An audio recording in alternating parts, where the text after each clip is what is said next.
Welcome to the Heavy Spoilers Show. I'm your host Paul, and in this video we're breaking down It Chapter 1 and 2.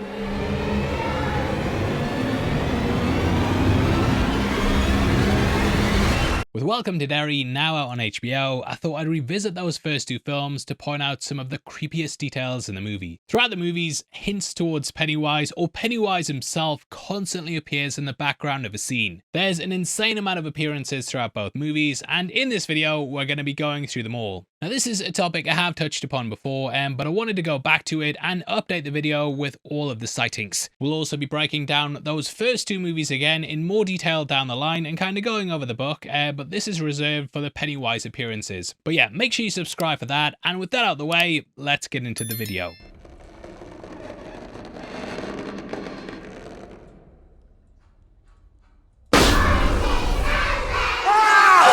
Okay, so the first happens when Ben's in the library looking up the history of Derry. Throughout it, Ben gets closer to the truth and begins learning about the deaths in the town. As he digs deeper into the world, you might notice there's a librarian behind him looking at some books. She then turns and looks directly at him while Ben starts flicking through the pages. In the next shot of him, you can see her standing there looking at him intently. It's very similar how Lily stalked in the supermarket with people in the aisles constantly watching her. Now though, there was some doubt when this was first pointed out, I think it was like 6 years ago I did the video.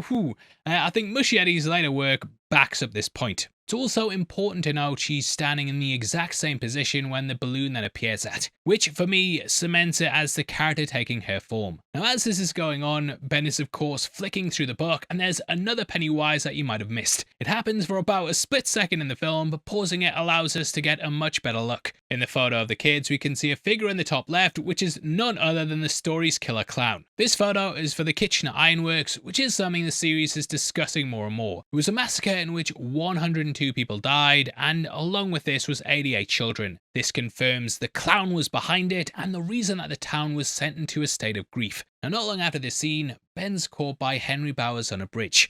This bridge appears in the opening credits, and it's something that's appeared in lots of King and his son's work. This includes his son Joe Hill's Nosferatu, where it's known as the Shorter Way. It was also referenced during In the Mouth of Madness, which was inspired by King's books. In the car, we also see a balloon pop up in the back window, and the adults continue driving. This shows that Pennywise has a hold over the adults in Derry and is psychically controlling them so they'll appear nonchalant to any trouble involving the kids. It's something we saw outside the butcher's shop in Welcome to Derry, and it's why Bev's dad can't see the blood in the bathroom. In a deleted scene, Bill's dad was also going to be unable to see that the basement was flooded, and its influence is everywhere throughout the town. Now though the one in the car, it is rather obvious, but it adds a nice amount of subtext to the city, and definitely lets you know that Pennywise has the ability to reach into pretty much every aspect of Derry. The next one then comes during the scene in which the Losers Club try and help Ben with his cuts. The characters are all leaning up against a mural which is chronicling the Bradley Gang massacre. This was something that people claimed to see the town at, though no one believed the witness statements.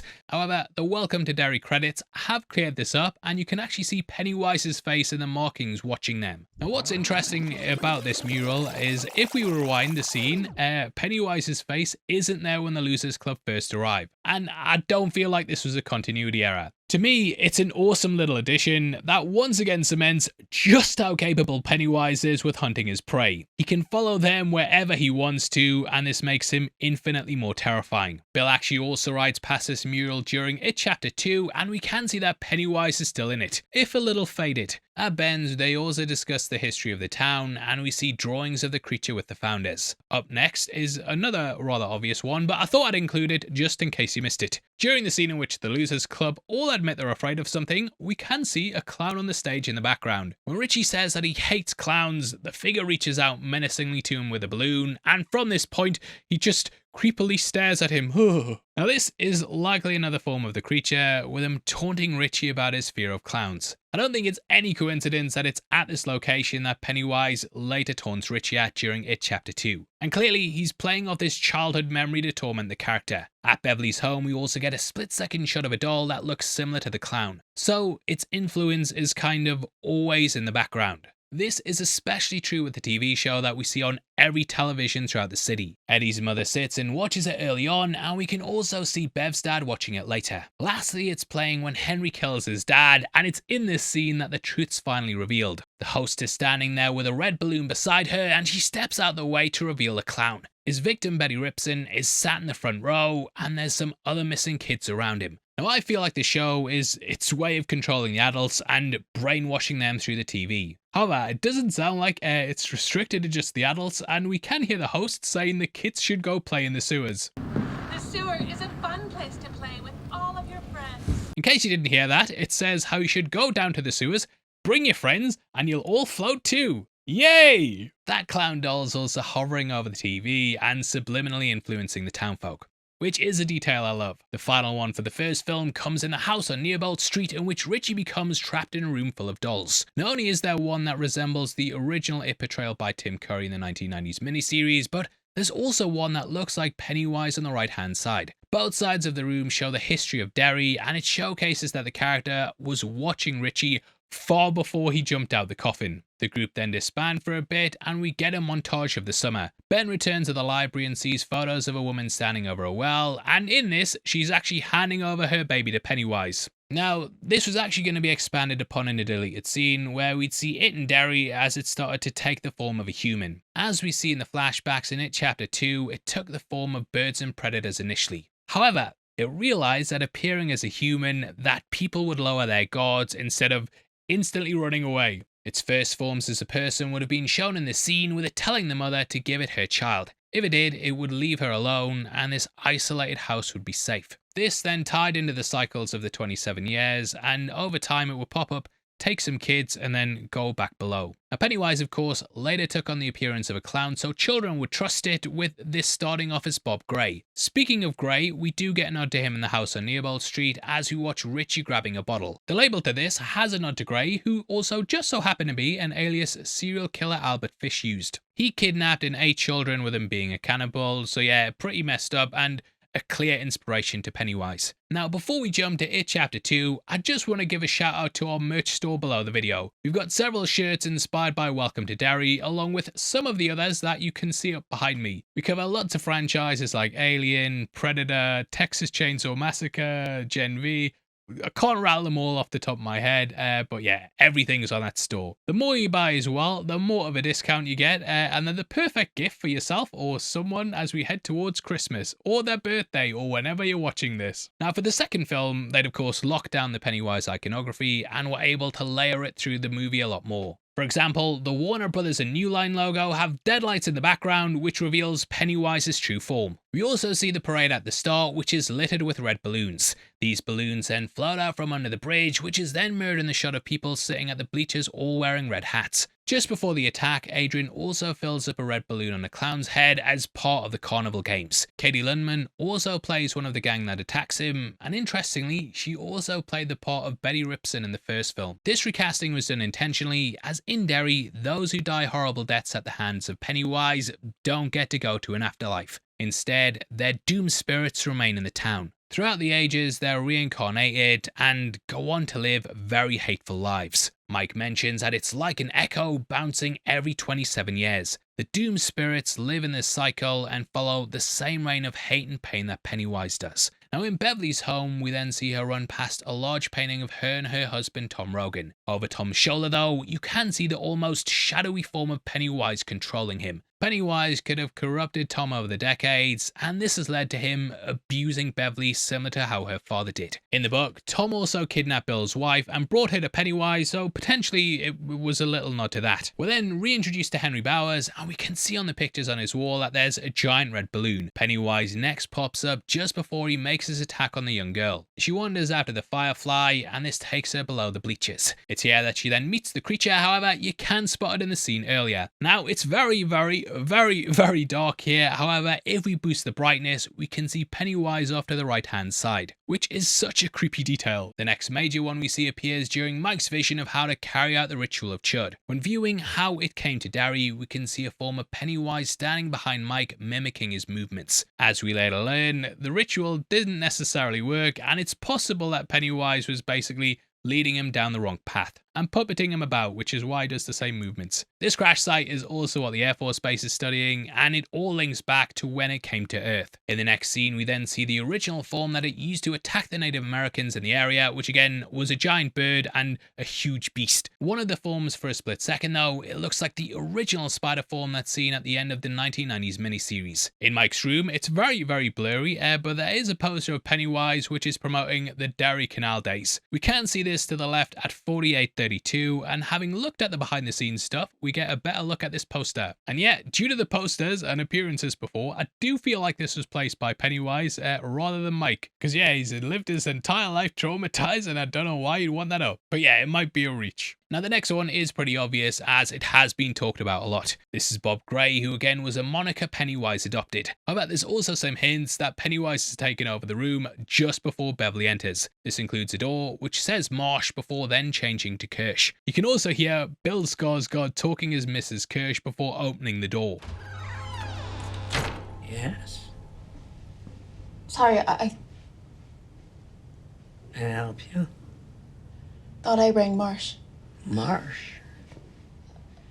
Alvin Marsh? Which I think is quite a nice little touch. The older woman also pops her head around the corner several times when watching Bev. You can also spot her walking naked behind her in one of the doorways, which was always a bit funny when I saw that in the cinema, and I remember people laughing. But yeah, it reminds me of like when you're in the shower and the doorbell rings and you've been waiting on a package all day and you've got to quickly go get yourself a towel. But moving on. Now when Richie revisits the arcade, we can see a torn poster behind him that has the words "It" ripped into it. When the character goes outside, he then gets past the funeral program. If you look at the back of it and focus on the bottom, you'll also notice that a Pennywise face is there. This is also given to him by Adrian Mellon, who's murdered at the start of the movie. When Ben revisits the school, we also get a hint that Pennywise is in fact using Beverly's form, as its shadow appears in front of the projector just before it's seemingly a fake out and we see it's just Bev. In hindsight though, we know that this was the character. It was just coming in to unnerve him before then gaining his trust and then going out with the fake out and being like, no, it was me all along, you sucker. Even when we go back to the shadow after he sees it's Bev, it still looks exactly like Pennywise does. Now as we learn, this took place while Ben was at summer school, which was kind of a retcon. This was along with a bunker that we hear they used as a hangout. Obviously though, you might be wondering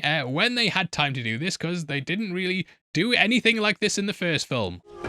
When did you build it? Here and there, I guess. It was already dug out from something, so I just had to reinforce the walls and... Now shout out to Dan Amadino on Twitter for pointing out that this may have in fact been done by the Air Force, which works really nicely in hindsight. Because yeah, they didn't have time to build it.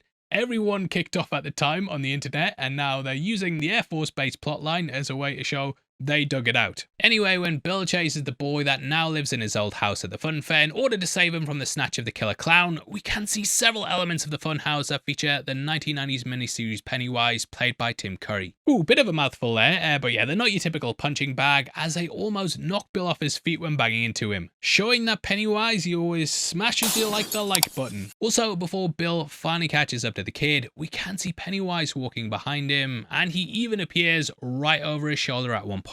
It's pretty scary, and this scene definitely holds a lot more weight, knowing that Pennywise was stalking him the entire time throughout the House of Mirrors. We also have a great moment where Mike looks at the house fire that killed his parents. I don't mean great like that, I mean there's a great detail in it. If you look carefully at the flames, you will see they form the word "it." Now though the next one is in Pennywise, I do think it's worth pointing out. As Bev sent down into the bathroom stall during the climax, we can see the words "big is what it seems." Reread what it says.